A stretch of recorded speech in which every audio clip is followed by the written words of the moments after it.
Welcome to the Effortless English Show with the world's #1 English teacher, AJ Hogue, where AJ's more than 40 million students worldwide finally learn English once and for all, without the boring textbooks, classrooms, and grammar drills. Here's AJ with a quick piece to help you learn to speak fluent English effortlessly.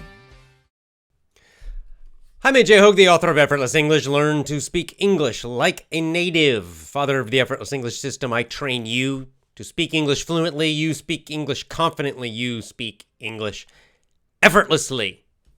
When you commit to my VIP program at effortlessenglishclub.com, commit to my VIP program today. Do it now, quickly, at effortlessenglishclub.com, because you will get that bonus discount for my business English course. I'm mailing that probably tomorrow. In the next couple days, I will send a discount code only to my VIP members this time for this newly re-released Business English Conversations course. It's a powerful course. It's really great for job hunting, job interviews, improving your career, making more money, and of course, all the phrases in business English topics and all these things. Business English Conversations, and VIP members, you get a nice big discount. So watch your email, VIP members. Now, today I'm going to discuss a topic. It comes from a question actually on my Gab, which is up here. Follow me at AJ Hogue, AJHOGE. Follow me there. But a question from Amir asking about language learning as a beginner.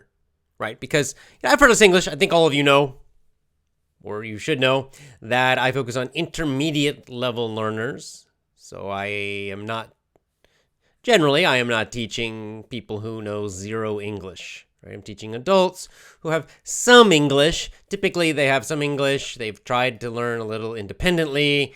Maybe have tried in school, but they can't speak. Their speaking is terrible. So they have maybe some English there in their head somewhere, but they just, because of those old methods, they can't use it. And that's where Effortless English is such a big help, getting you from intermediate up to advanced.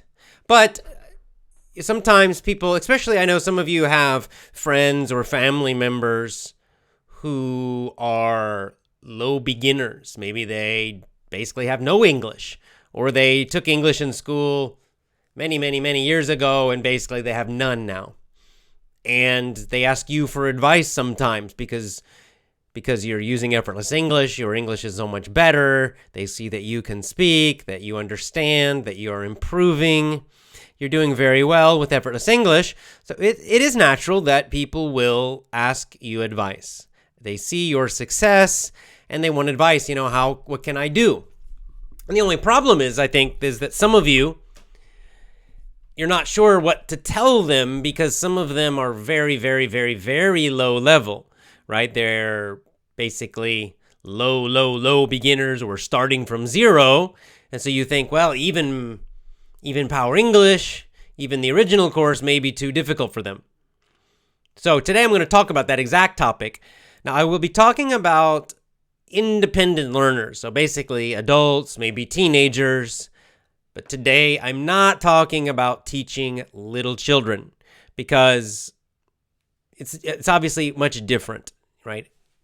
Teenagers and adults have some self-discipline. They have the ability to concentrate, to focus, to have self-discipline, to learn really completely independently, or almost. So adults and teenagers can use some great methods that small children cannot. Teaching small children is a very different thing. Okay, requires very different approach. Not so much in the overall method underneath. The principles are similar, but how you do it with children, little children, is different. It's got to be much more focused on games and songs and things like that. But with teenagers and adults, we can skip a lot of that stuff, and we actually have some nice advantages. So I'm going to talk about that. I just want to say again to everybody who's joining live, welcome. Good to see you all. there's a baby crying in the other room, but my wife's watching the babies right now. Okay, let's talk about it. So, from low beginner, I'm just going to use myself as an example because I'm doing exactly this with Japanese. Okay, I started as a 0-level Japanese learner, nothing, and I am now, improving. I'm a beginner, but I'm not 0 now. So I'll just tell you what I'm doing because this is basically what I recommend for anybody who starts at 0. And let me read the comment that started today's topic from Amir. I'll just show you on my account there. Okay, Amir, it's Amir Reza says, AJ, if someone is in the 0 level of a language, for example, French, what should he do exactly step by step? Give me some tips which work for language acquisition. All right, I'll do it. I'll talk about I can talk about my Spanish too. I was not exactly 0 for Spanish, but it's the same idea. But basically what I start with when I'm 0 is I start with mini stories. Just mini stories.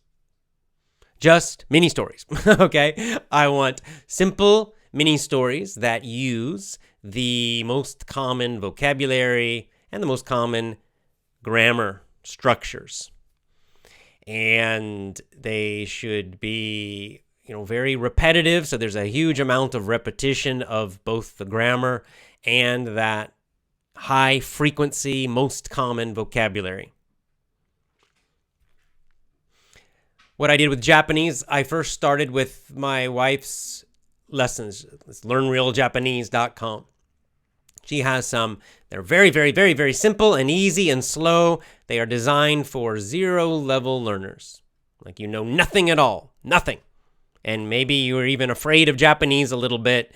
It seems so difficult. So her lessons are designed to help you overcome that beginning nervousness and fear and to get you comfortable with Japanese starting off. So I listened to all her mini stories. She also has a little podcast for also beginner level, and I listened to all of those. And that took me about 1 month because I was doing quite a lot of hours each day because it was part of this challenge. I started in July. I started a little bit earlier than our challenge.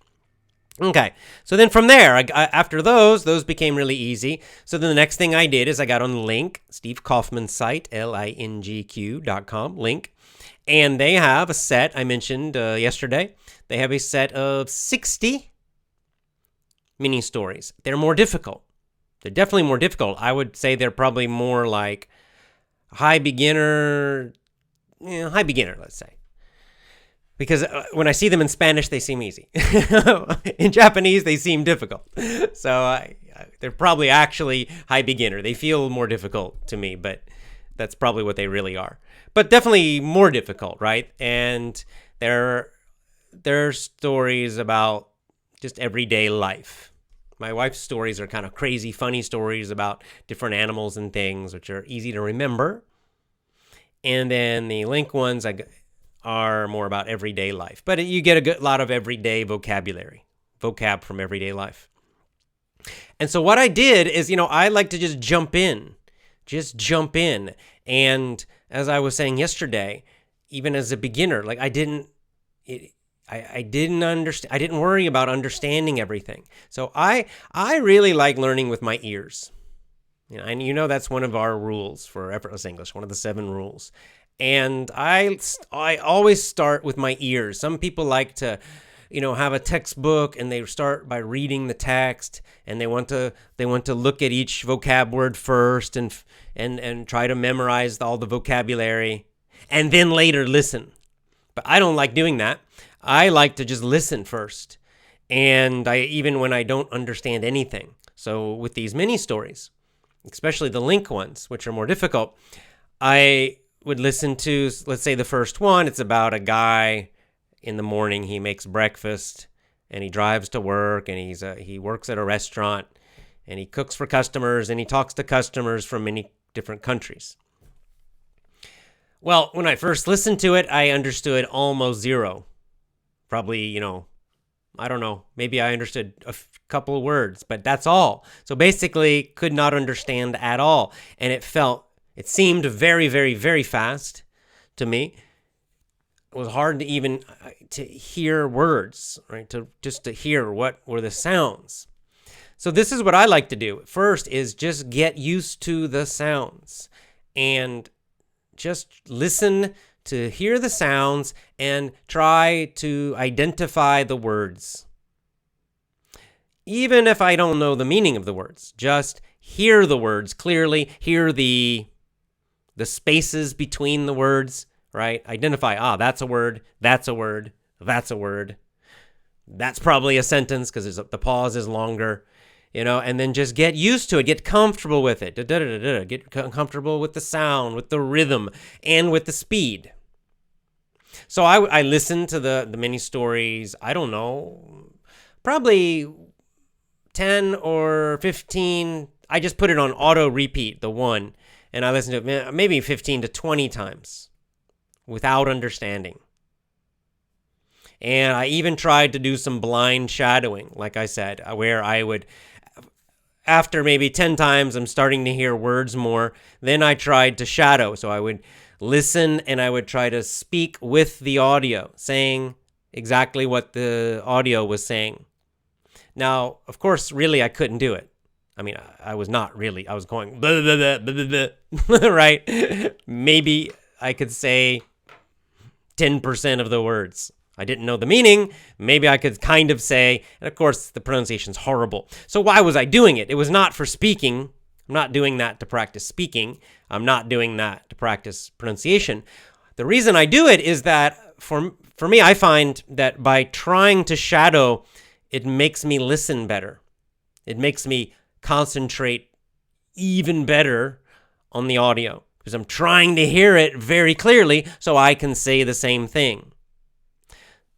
So even though I really can't do it, it's too hard, but it does kind of push me to concentrate better. So I actually hear it more clearly. Okay, then finally, after doing this for a while, maybe a few days, then I'll finally say, okay, now I want to know what this means. All right? So then I go and I read it. But luckily, I already have some of the words. So when I'm reading, some of the words actually, I remember that word. I heard that word. Right. That's what it means. Aha. It means this. This means breakfast. This means drive a car. Right. This means customer. I remember that was one. I kept hearing the word okaka, okyaku, something like that.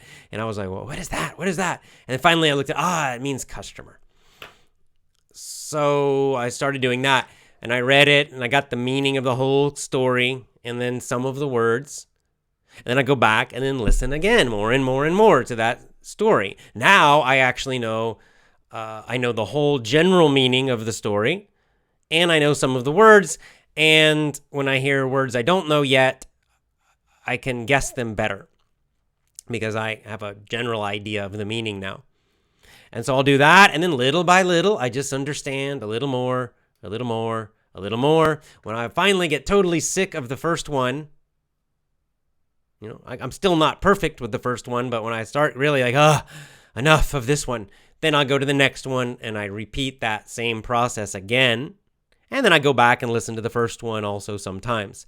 And then I'll go to the third one and then the fourth one and then little by little building like that. But I spend a lot of time listening to things in the beginning that I don't understand really well. But it's through that huge amount of repetition and then the reading and then repetition again that little by little start understanding more and more and more. So that's what I would call deep learning. Deep learning means very high repetition. The second thing I do is I choose material that is intermediate or even advanced level. And I mostly just listen for relaxation, for fun. I'm not trying to, it's just when I get tired of the deep learning, when I get tired of the repetition, when I get tired of the mini stories, that's when I'll say, okay, enough. And I'll go and for me, I watch anime in Japanese. So anime, you could read a book, you could watch a TV show, you could watch movies. And again, for a while, sometimes, many times, I'm lazy. I'm a lazy language learner. Many times I'm lazy and I just watch it. And I'm just watching the pictures and I'm trying to guess what's happening. And I'm trying to guess kind of what they're saying. And occasionally, once or twice during the entire show, I'll guess at a new word. And maybe I'm right and maybe I'm wrong. That's when I'm lazy. When I'm not lazy, I will watch an anime and I'll pause. If I hear a word, I think I hear a word clearly. I'm curious, what does it mean? Then I'll pause and I'll type that word into a dictionary quickly. I have it on my browser, so I'm watching and I'll just click over, type it in really fast. Sometimes I can't find it. I'm not hearing it correctly. I'm not typing it correctly. Maybe it's actually 2 words, not 1 word. I don't know. But many times, probably over half of the time, I can't find it. So I just keep going. I just ignore it and I keep going. But sometimes I do find it and another problem that happens, sometimes I find a meaning, but the meaning does not make sense. It seems like this can't be the meaning. It's not connected to the story at all. So again, probably I typed in the wrong word. So then again, I'm like, oh well.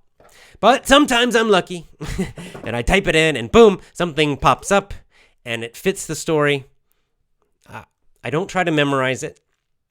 I might write it down just to help. Sometimes just writing helps your memory. I don't usually review very much, but I will at least write it down just to try to make the memory a little stronger. And then I keep going and I keep playing, and that's what I do when I'm not lazy. And when I'm really, really, really not lazy, like last night, I will read the subtitles or the script. Like I'll just read it. I won't even watch it. I'll just go through. Like last night, I had one anime script, and I just read half of it, and I wrote down a lot of the vocab. And that's actually the best. It's the most effective way to get more vocab, because I did get a lot of vocabulary doing, a lot of vocab words doing that. Much better than guessing, and much, much, much better than just playing it without stopping. But like I said, sometimes I'm lazy and I don't want to stop. But other times I'm not lazy, and so I just read something that's really very difficult. The script is difficult. Most of the words I don't know. But I just, click them. And when there's a word, what I do for something very difficult, I don't write down every new word. It's too much. So I just write down new words I think will be useful to me. Something I like, that's a good word, right, for me now. So like last night I'm watching an anime, I read a script.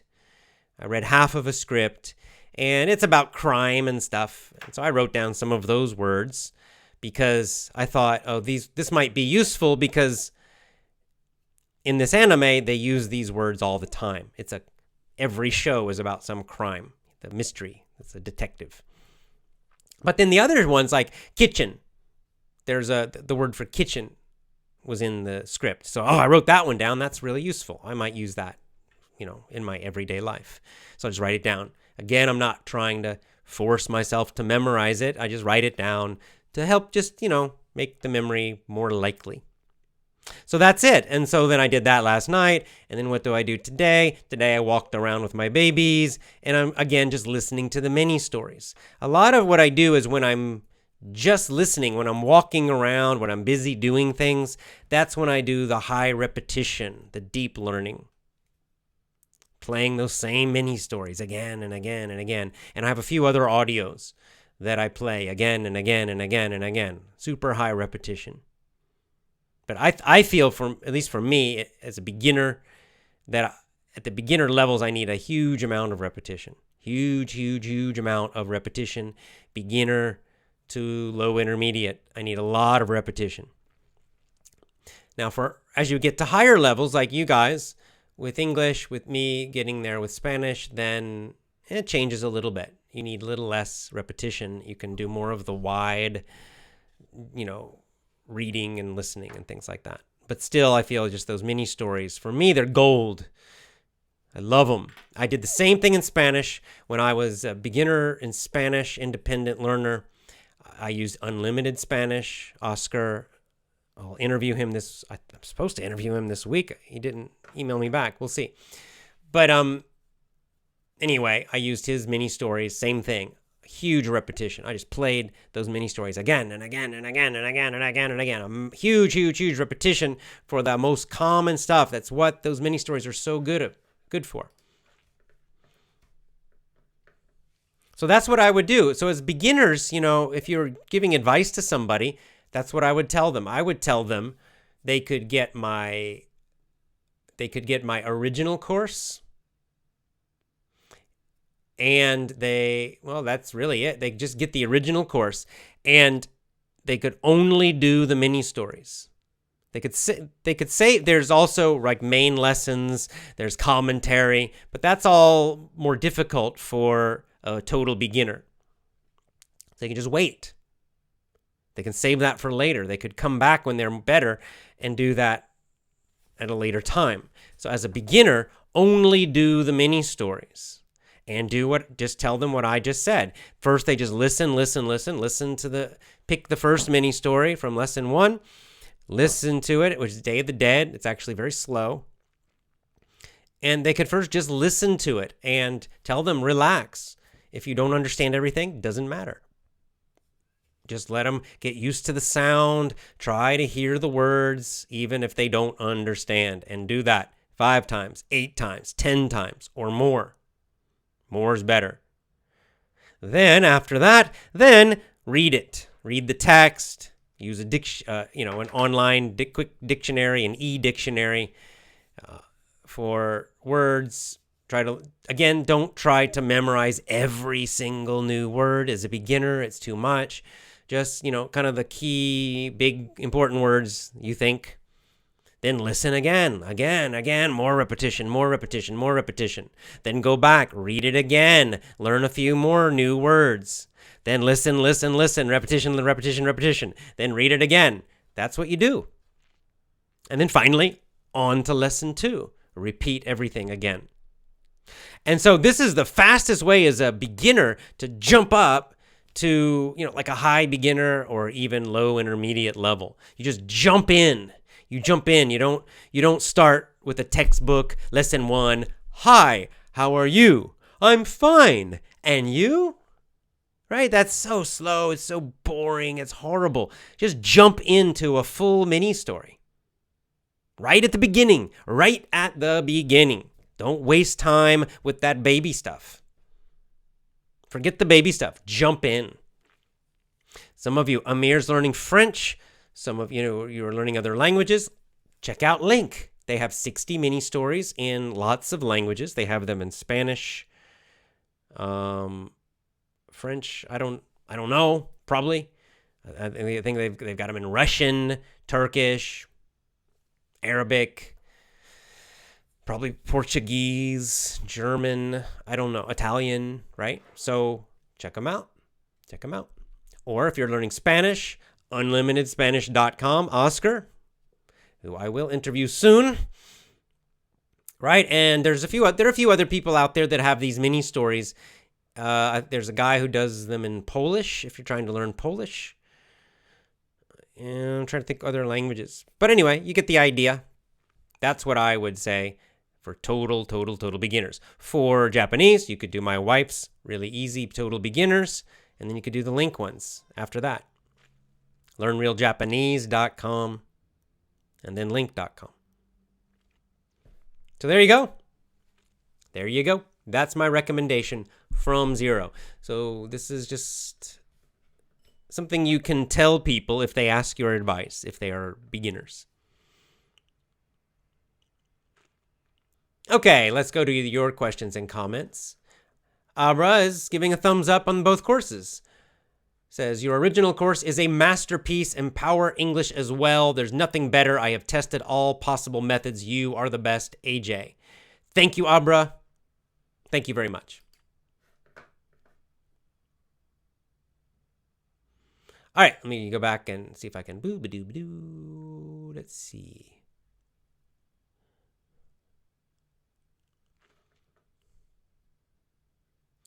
Oh, someone's recommending a book, The Magic of Thinking Big. I'll check it out. Thank you, Abdul.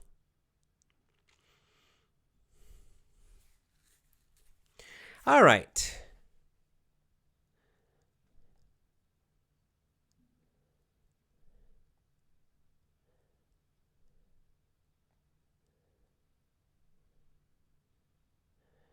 I'm just trying to find the questions and going past all the hellos. Thank you all for saying hello. I appreciate it.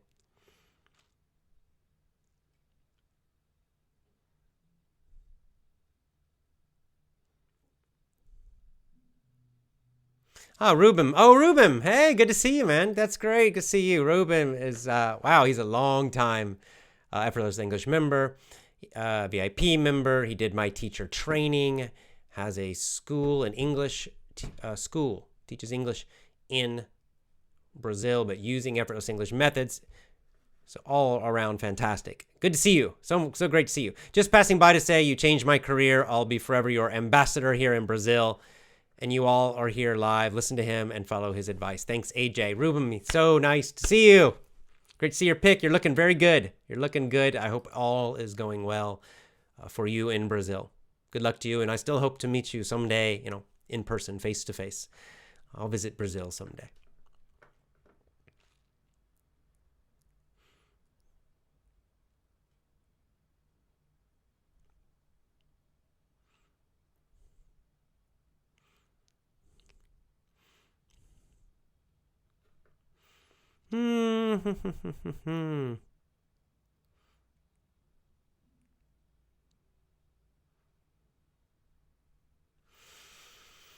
Okay. Okay, so here's someone else who likes anime. Jose Villagran says, or Villagran, I study English watching anime series. I love to study and watch Robotech. Haven't seen that one, but anime is great. I think anime is really a good. Of course, you can find that in English too, right? There's a lot of that have been dubbed or are originally in English, but I quite like it. I like watching. This is even just TV series are good because see it's the same characters, right? Repeating every week or every show. And most of the time, it's similar situations again and again. And what that means is that the vocabulary repeats again and again. So I'm watching Detective Conan, which is kind of a nice little anime, Japanese. But, it's about this guy who solves crimes, detective. So a lot of, it's the same kind of situation. Every show, usually somebody dies and they find who did it. So it's a lot of repetition, which is great. It helps. Like I learned the word for criminal very fast, hanin, because they say it every single time. They say it many times in each show.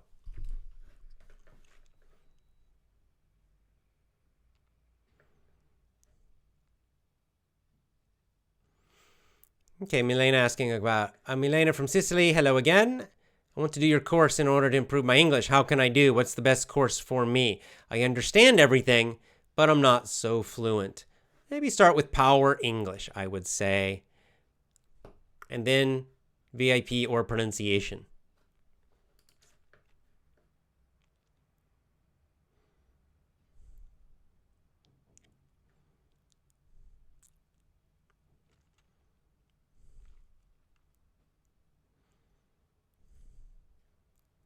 Yeah, well, Nasr mentions there's actually being a beginner has some nice qualities. When you start from zero, you get tangible results a little bit easier. But you can be stuck and struggling on the intermediate plateau. You don't notice the results. That's right. And you can just think of why, kind of logically that as a beginner, you know nothing. So if you learn a little bit, you see the improvement, right? It's very obvious that you improved. You knew 0 last month, and now you know 100 words. Well, feels like a big improvement. But when you're intermediate, you know 8,000 words. You learn 100 more words. It's a smaller percent, right? It doesn't quite feel as big. So it feels like, it's not really true, but it feels like you're not improving as much. The change is less compared to where you are.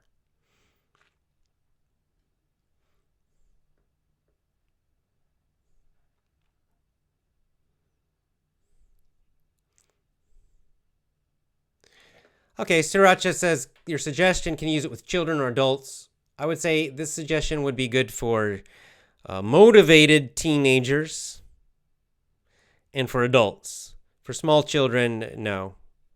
Small children probably will not just listen, and exactly what I'm saying, this repetition. But what you could do with small children is play them cartoons in English. They might do it.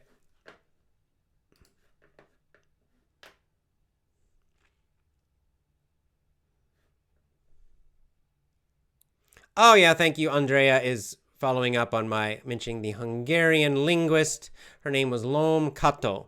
She knew 28 languages.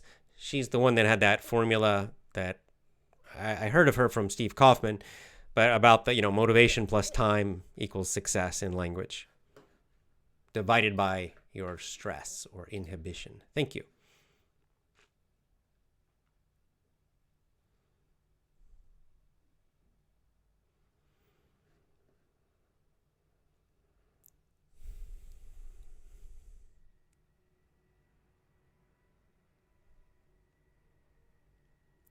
Yeah, Abraham says, hey Jay, you said we should go in this order. Listen to the correct pronunciation of the word, then find the meaning of the word, and then the spelling. School is the opposite. Yeah, it is kind of backwards what I'm doing, right? I mean, in school, can you imagine? They don't tell you to listen without understanding. They make you read first. They make you memorize vocab and try to memorize grammar rules first. And then later, you do a little bit of listening, usually not much. But I'm doing kind of the opposite. Yes, that's right. Actually, I had this situation in my life. My niece, who just visited me, she just started Spanish classes in school. She's in 8th grade, middle school. So we were talking about Spanish, and she was telling me how her teacher was so terrible. And so I was kind of giving her similar advice, what I just told you.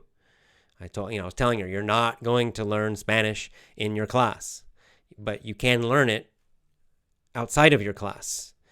So she's starting to do some stuff on her own independently. And she says already she's going a lot, improving much faster than everybody else in the class, of course.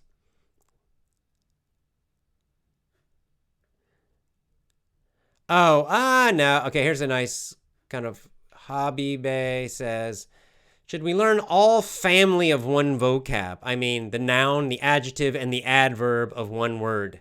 No, it's too artificial, right? I just learn from the situation, right? Where you find the word. Like, for example, it's, I don't know, like if you're a beginner and you saw the word, I'm trying to think of a sentence. The word quick, right? Let's say the word quick. So you just learn the word quick. It means fast, right? Whatever in Japanese, hayai or something like that. And rapido. You just would learn that only. You don't need to learn quickly also, okay? You don't have to try to learn all the different versions of the word at the same time, because just learn the one that you're finding right now from what you're reading or listening to. And later you'll hear quickly in another situation, and you'll kind of notice, it's basically the same word, but it has an ly at the end. What does that mean? And you'll eventually figure out. You use it as an adverb.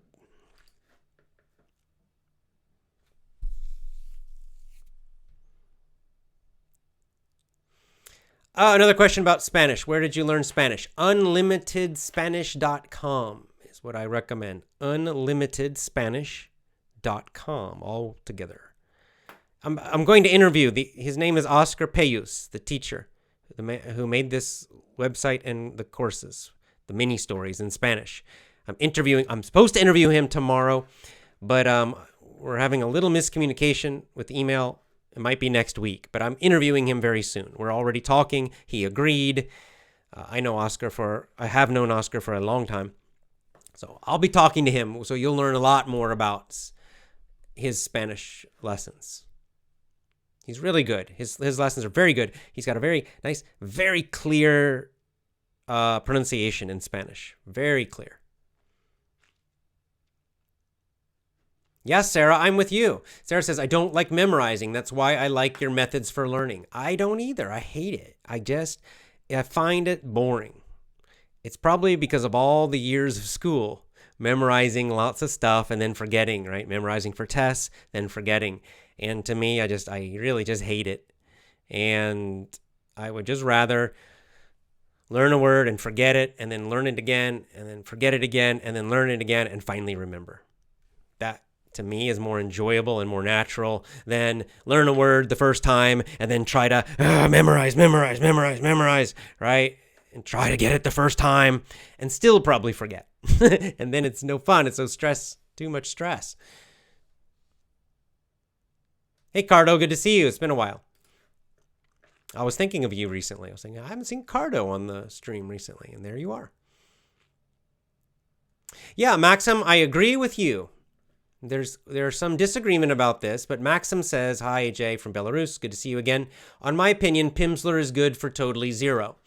Now, you will find that some people don't like Pimsleur. There are a lot of guys who say, if you look in reviews online, on YouTube or something, people say, I don't like Pimsleur. And almost always the criticism of Pimsleur is vocab. They say, Pimsleur, there's not enough vocab. You don't learn many words. And that is true. That's absolutely right. I agree. But they're missing, I think, the strong point of Pimsleur, which I like. I forgot to say that. In Japanese, I also did Pimsleur. I did my wife's lessons, the stories, and the mini stories in Link. And I also have done Pimsleur 1, 2, and 3 in Japanese. I've done there are 3 courses. That's 3 months. So the strong point of Pimsleur is, number 1, it helps you get used to the sounds and the sentence patterns. It helps you get used to the basic grammar structures. And again, they don't teach you grammar rules. They don't say this is the past tense and this is the present perfect. They never say that, but you learn it though. You do get it, right? And you do get some useful vocab connected to travel. It's because it's kind of focused on travel for business or travel for tourism. So you get stuff like passports and making a reservation, that kind of stuff. But more what you get is just the common structures of the language. And again, as a 0-level person, I agree with Maxim. I like Pimsleur. I like it. Some people don't, but you could try it. They have some trial ones where you can just buy like 8 lessons, but that's enough. You could just see, do you like it? So for example, my niece, who's learning Spanish, I bought Pimsleur for her. So she's doing Pimsleur 1 in Spanish right now. Right now she's doing that. And when she finishes that, then I will get her the Oscar's lessons, unlimited Spanish. So yes, Pimsleur. I forgot Pimsleur. The other criticism of Pimsleur, which is also true, is that it's very expensive. It is quite expensive. But, like I said, I am a fan. I like it.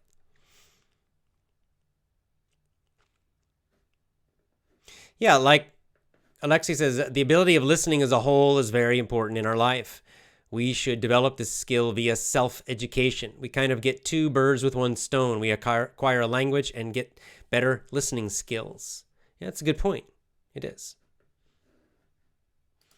And, getting comfortable with not understanding things is also good because, when you're learning a foreign language, that's just natural. You're always going to have some problems of understanding. And it's kind of good to get used to just get comfortable with that. Don't get stressed out about it.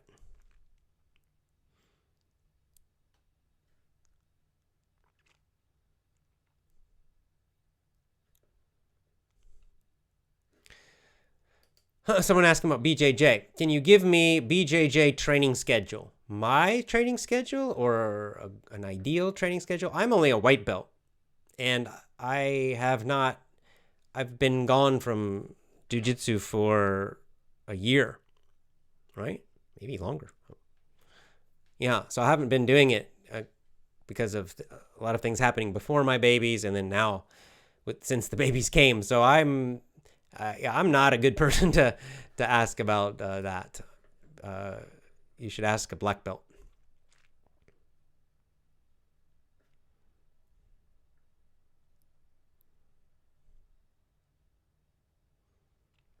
Yeah, like Nasr says, "Hi, I'm fine, and you?" is the most boring dialogue in language learning history. It is, isn't it? Always the first one. It's the same in Japanese. Konnichiwa, konnichiwa, hajimemashite, dozo yoroshiku onegaishimasu. It's the same exact dialogue, in Japanese. I mean, yes, you do use those words, but it's just so boring. You can learn those later. In within a situation, within a story. I mean, really, you can learn those phrases just from life. So just to like listen to them and study them in a textbook is so boring.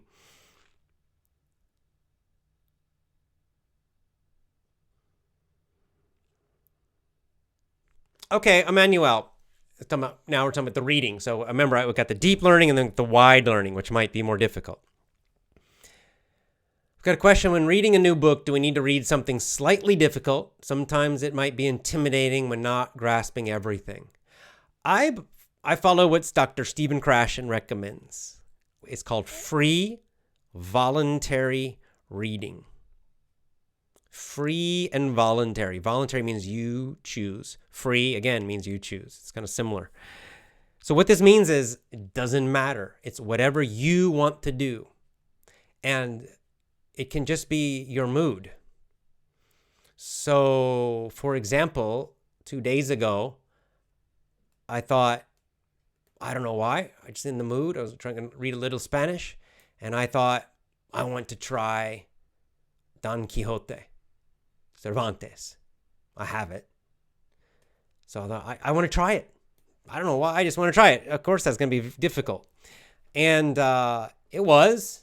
I click a lot of words in there, but it was less difficult than I expected. And I read a few pages of it, and then it was then my brain was tired. And then you can go back to something easier. So you can actually do both if you're in the mood for a challenge. Like it's the same last night. It's the same with Japanese.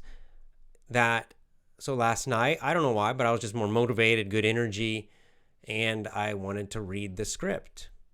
And I did it for like an hour, a full hour of reading, and it was very difficult for me, the level, but I enjoyed it. But some nights I'm just like, I don't want to do it, right? I don't know tonight, we'll see.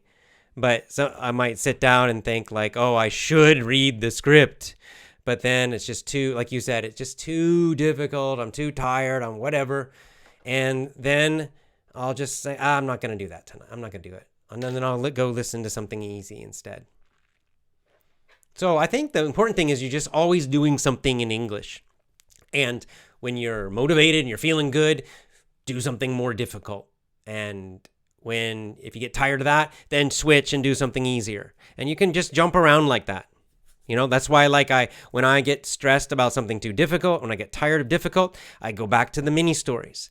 And I just repeat them even more. I know them all now. Some are still kind of difficult, but at least they're comfortable, right? I know the general meaning of every story now. I don't know all the vocab, but I at least know the general idea. If I hear some key words, I'll I remember what the story is. So it feels much easier to me. So when I'm doing something else, when my brain's tired, whatever, then I'll do easy stuff and repeat. Like mini stories. And then when I want a bit of a challenge, then I jump over and I'll do something more difficult, read something more difficult, or watch something more difficult. And then I get tired of that, and then I go back to the easy. So you can kind of back and forth. And this is, again, when I say you're the boss of your own learning. You are the boss. I'm not your boss. No one else is your boss. You are. So you decide this. Day to day, you can change. right? Day to day, week to week, it's up to you. Don't like, make yourself hate it. If you're hating it, just do something else. That's all. If you're trying to read something and it seems so difficult and you're hating it and you're stressed out about it, then just put it to the side and do something else. Something easier. And try it again later. You could come back, 2 months later, and maybe you change your mind and now you like it.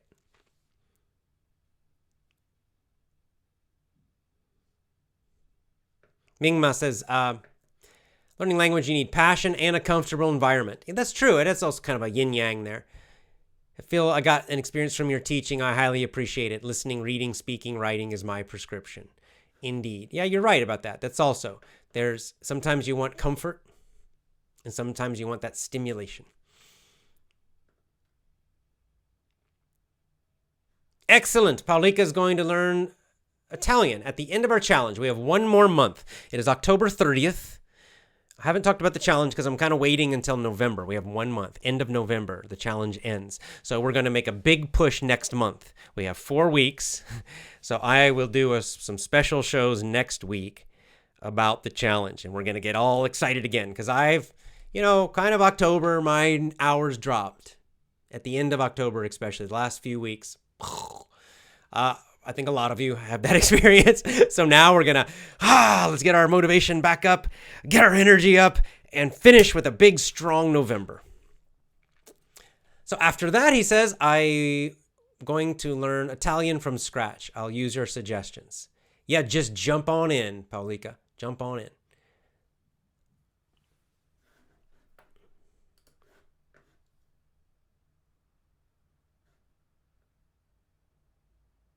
N said he tried to learn French in Link and he liked it. Good. Antonio de Lima says, is it possible to live in Japan without speaking Japanese? Yeah, it's possible, especially in Tokyo, Kyoto, especially those two places where they get a lot of tourists. You can function. I mean, you'd be surprised how, not just Japan, any country, how you can survive with very, very, very little. If you're just willing to make pictures and use your hands and be kind of a performer and draw, you can figure out ways to communicate. I've done it many times traveling. Of course, it's much more enjoyable with the language. Even now, with my limited Japanese, it's more enjoyable here than with zero.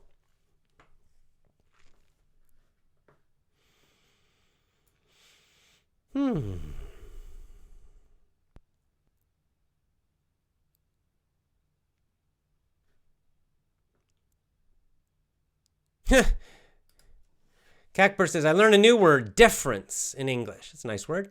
Kind of means respect. When I used that word among native English speakers, nobody knew the word. Really? That surprises me. It's funny to learn new words that native speakers don't know. Yeah, you can do that. Not every native speaker reads a lot, and some of them have fairly limited vocab. I'm a little surprised that they didn't know deference, but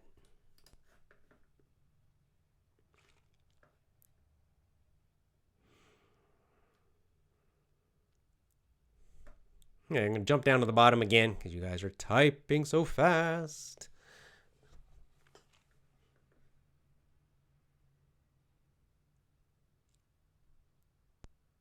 Oh, Abraham, I'll do Aesop's Fables. I'm sorry. I will do it. I know I keep saying that and I forget. Yeah, I'm doing Dad with the challenge this month, says Nasr. Yeah, so am I. My hours dropped a lot this month. I have some excuses for with babies and things, but still. I'm getting it back, though. Each day I'm getting back up again, 3-4 hours a day now. So I'm feeling better.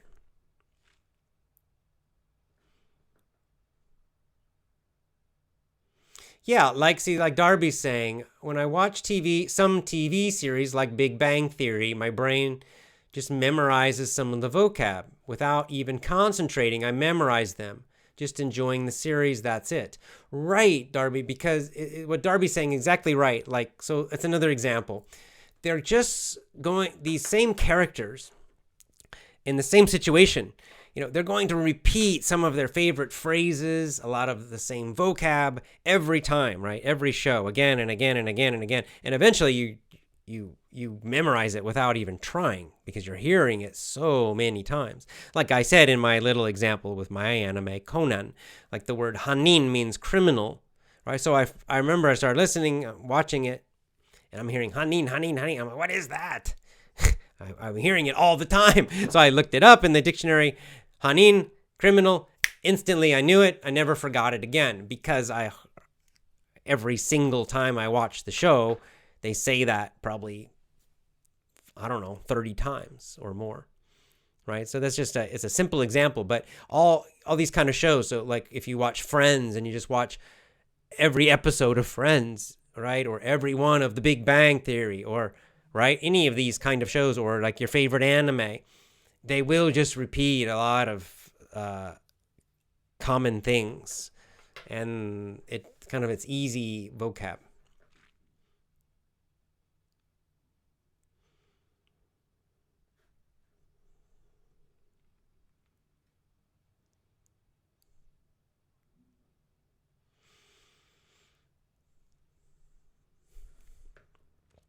Okay, well, this is one of these topics everyone debates. Good morning, AJ from Marcos. When can I say I'm fluent? I don't know. Okay?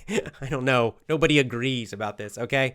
Some people will say fluent in 3 months, they're from zero.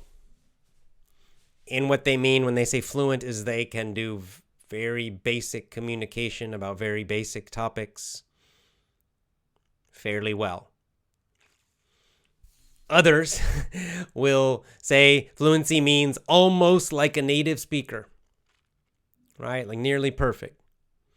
So that's a big difference. and so what is fluency? The thing is, who cares, right? It's just a word, it's just a label, right? There's the truth is there's not a magic point. Now I'm fluent. Yesterday I was not fluent, and today I am.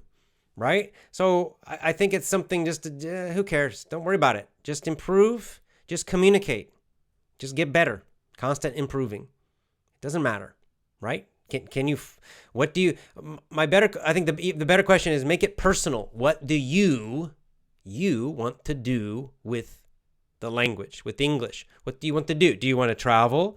Do you want to watch movies and understand them? Do you want to read books and understand them? Do you want to do business and do you want to give speeches, right? Do you want like, a near perfect American pronunciation, or you don't care? You just want fairly good pronunciation. Do you just want, basic everyday topics so you can take some trips, when you travel, hotels and food and things like that? It's you decide. Who cares what other people think? It doesn't matter. So it's your choice. And I would say just don't worry about this, like this label of fluent. Because it doesn't mean anything, really. Because the reason it doesn't mean anything is nobody really agrees on what it means. So if nobody agrees on the meaning of a word, it doesn't really have much meaning. The meaning is the words come out of your mouth. Fluent, like, fluidly, like water. So that's what it means. So I just, just don't worry about it. Don't worry about saying you're fluent. Rather, create your own goals. What do you want to do with English or whatever, any language?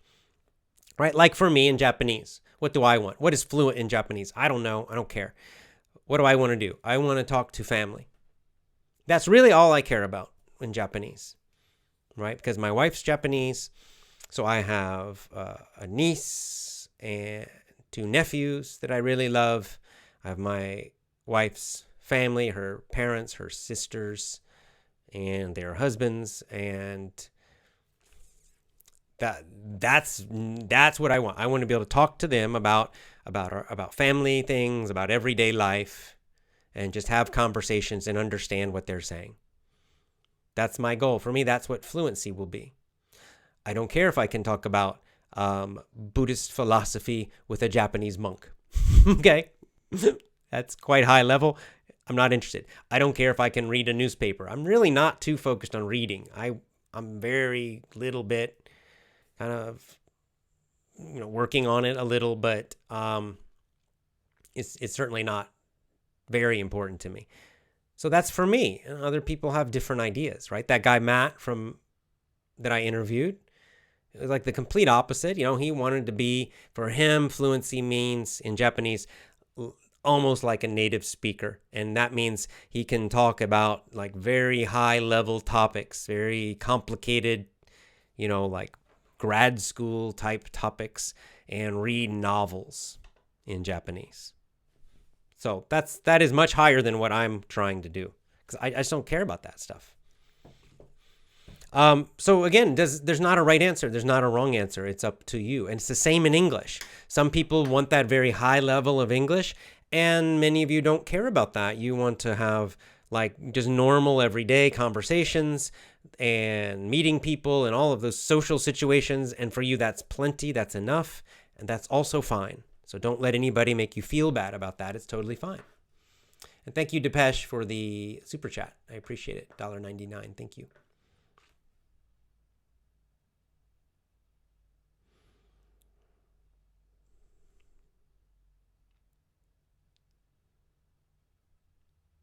Yeah, so here we have the same issue. This seems to be a common thing. When I travel to a foreign language country, I communicate with them easily and smoothly. But in my own country, they notice the mistakes and correct you. Right. So this is that ego insecurity thing again, right? Because it's probably, I don't know. I think it probably is similar. Like I've noticed that online, at least, a lot of it's the like Americans or the Europeans who are learning Japanese, or who have already learned Japanese, who are these perfectionists and kind of judgmental almost. But regular Japanese people are not at all. Regular Japanese people, if you just say a little bit of Japanese, they're very happy. And they say, they always say, like to me, oh, your Japanese is so great. Of course it's not, right? But they're just happy that I'm using a little bit. And so it's the native speakers are usually are quite nice, right? And they're quite happy and impressed that you're using their language. Oh, Tin says, should I read Detective Conan with English? Yeah. Why not? If you like it. You could, and you can probably find the dub. You can probably find anime also in English, where they're English speaking actors too. So yes, if you like anime, you could read it in English and watch it in English. Manga anime.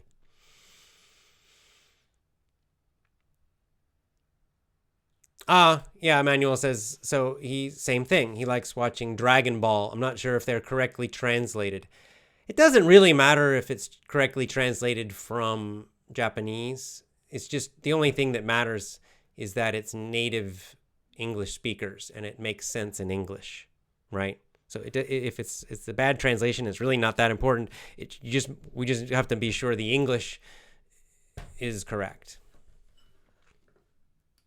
You could send me one. If you have one, send me a link and I'll watch one really quickly in English and I'll let you know if it sounds weird.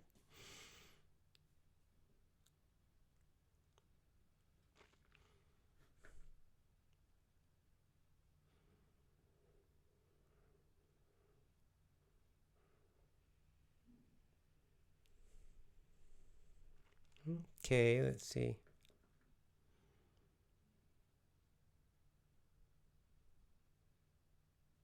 This is an interesting issue. I don't think I've heard this before. Nevlona says, I can't read books in English. I don't understand anything. I listen to a lot of native speakers. I write a lot in my diary in English. And I don't have any problems. Well, that is a strange situation. To have higher writing and listening ability than reading. You just need to read more. Get ebooks. Use a translation dictionary, set it up in Kindle or whatever, and just, click the words to see the meaning. Choose easy stuff. Maybe you're trying to read things that are too difficult. That could be part of your problem. I'm guessing that you're trying maybe literature or something that is much too difficult. And you just need to choose like Goosebumps and Hardy Boys and other easy things. Start with easier stuff. That's probably what you need to do.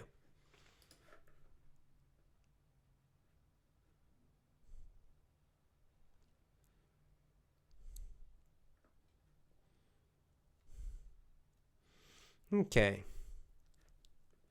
Yeah, like Darby says, Americans accept your mistakes as long as they understand you. This is true for native speakers in general. Usually, you might meet somebody who's not nice, but almost always, as long as they understand you. That's why, in many ways, pronunciation's more important than grammar. If they understand you, they don't care if you make a grammar mistake. They don't care.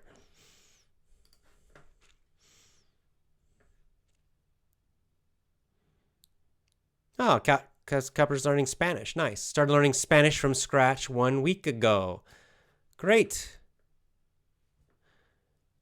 Gives me a nice break from English, and then I come back to English lessons. I feel refreshed. Yep. Nice. Good. You can join. Are you using unlimited Spanish? I hope so.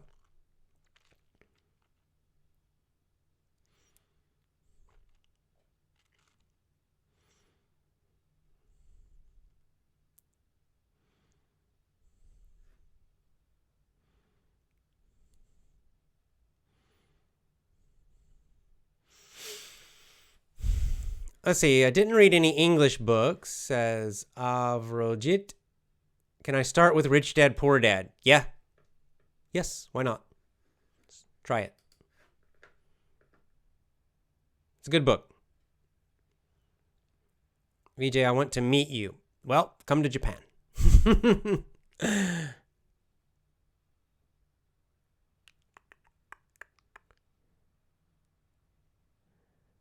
Okay, great. Priscilla says, this is fine, Priscilla. I started with the VIP member. I realized it was too difficult for my level, so I decided to try Power English, and I'm improving. I'll return to VIP when I finish Power English. Thanks, AJ. Perfect. That's exactly the thing to do. You can try VIP. You can try it for $1 for 10 days.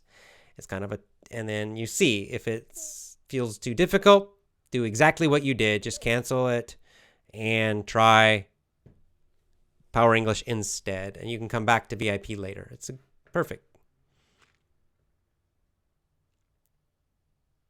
But on the other hand, Lisa did it another way, kind of what I'm doing. And I started from a very low level with VIP. Maybe it would have been better to start with Power English. At first, I struggled a bit, but I persevered. She kept going. She committed and didn't quit.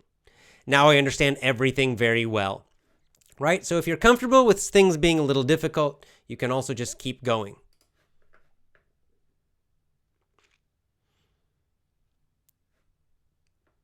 Tim is studying semantics in school. Darby, yes, for Spanish.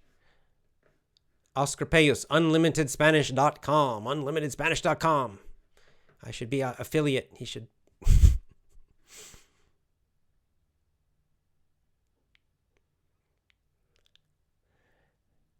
All right, let's see.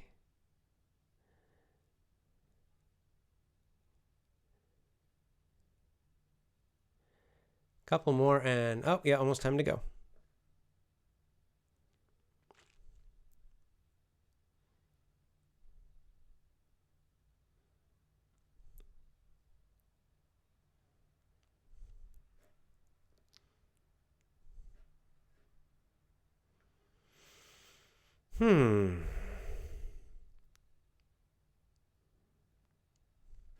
Okay, so I always get this question, but I'll sort of answer it telling you what I'm doing with Japanese now. Can you, sometimes I get frustrated when I see movies or other videos I can't understand. Okay, Sam says this. Well, again, it's normal. And you have, there are a couple ways to deal with this. And so it's exactly what I'm doing with the anime in Japanese. So method number 1, just relax. Don't worry about it. Do your best. Guess. Right? This is what I do when I'm lazy. And many times I'm lazy. And I just watch it I'm not understanding most of it. I'm watching the pictures. I'm hearing the words. Sometimes I hear a word that I know, and I just try to guess what's happening.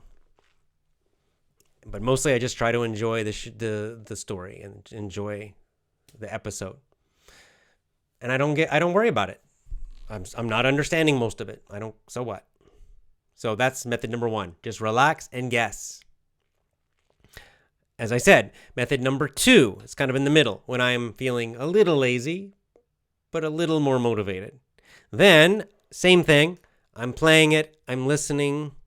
I hear a word that I'm here. Maybe I don't know why, but I want to know what it is. Maybe it seems important for the action. So I pause really quickly, and just from no subtitles, I'm just from listening, I guess the spelling in Japanese. I type it into a dictionary, and sometimes I find it. Usually I don't find it because I'm spelling it wrong in Japanese, right? But so if I can't find it, oh well, I just guess and I keep going. Don't get stressed about it. Just relax. Who cares? But sometimes I do find it. Yay! I write it down. And then finally, number 3, when I'm feeling very motivated, good energy, I want to do some work, I have good discipline, then I will actually just read the entire script of a show. So you could do this with a movie or a TV show. You can download the subtitle files or find the script and just read the whole thing. And every word you don't know, use a dictionary to find the meaning. And, it's probably very slow going through the whole thing. This is my movie technique lesson, kind of. I make it more enjoyable for you, more fun. You don't have to download anything. I explain everything. That's why everyone loves my movie lessons. But you can kind of do it yourself that way. It takes more motivation to do that way, just reading through the script, and then go watch it. After you read it, then watch it. So those are the three different things you can do with TV or movies you don't understand. And like I said, I'm very relaxed about it. So it just for me, it's just my mood. If I'm lazy, I just watch. If I'm a little less lazy, I stop sometimes when I hear a word.